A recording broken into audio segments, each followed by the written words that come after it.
In today's video, I'm going to tell a story that I know you're going to love because it was about that time that Neil Allen came over to my house for cake and coffee.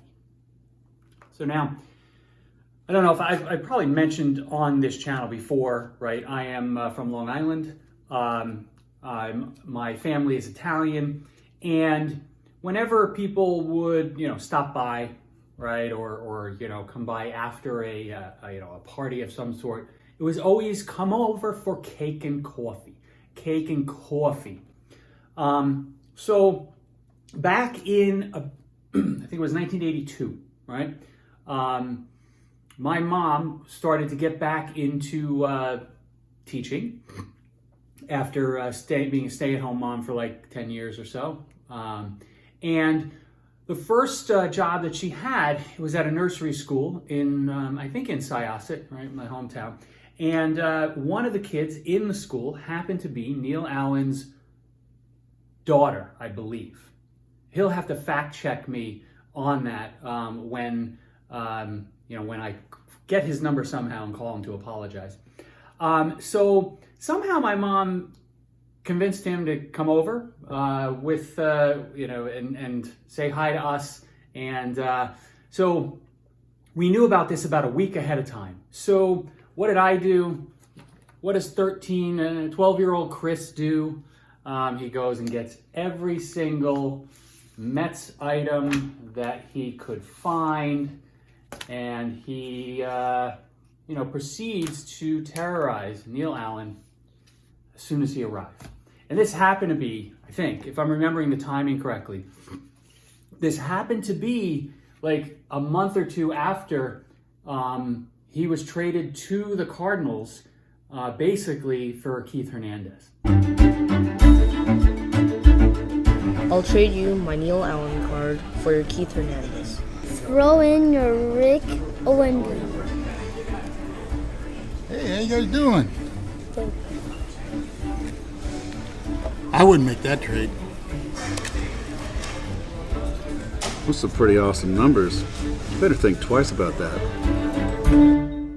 So it's a whole lot to cover here. I hope you were enjoying this so far, right?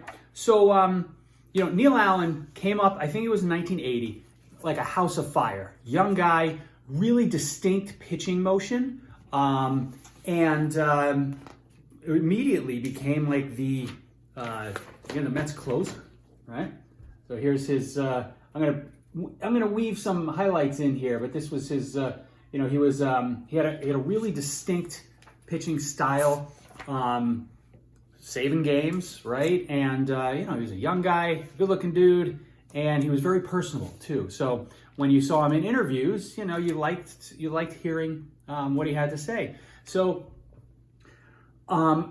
this is only a small subset. What I'm going to show you is only a small subset of the stuff that he ended up signing for me, because about for the week leading up to this big moment, right, where a professional pitcher is coming to my house for cake and coffee, 12-year-old Chris goes through his entire collection, and as you've seen and I've talked about, my collection is voluminous, and grabbed every possible thing that had Neil Allen's picture on it. So had a couple of 1982 Neil Allens, right? Pay no attention to Mel Hall on the bottom over here, but one of my favorite cards of his, when he was on the Mets, he came up in 1979. So yeah, it was right spot on.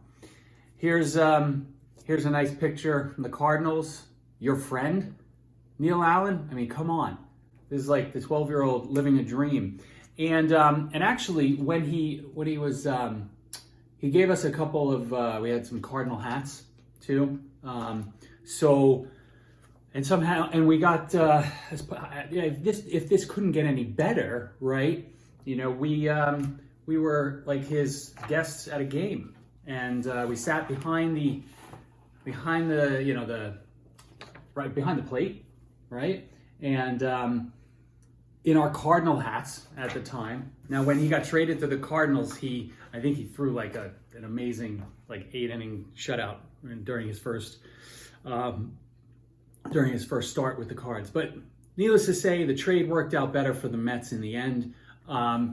Neil had a really he had a really good start to his career and then kind of bounced around the league a bit. After he retired, he was a pitching coach in a number of organizations.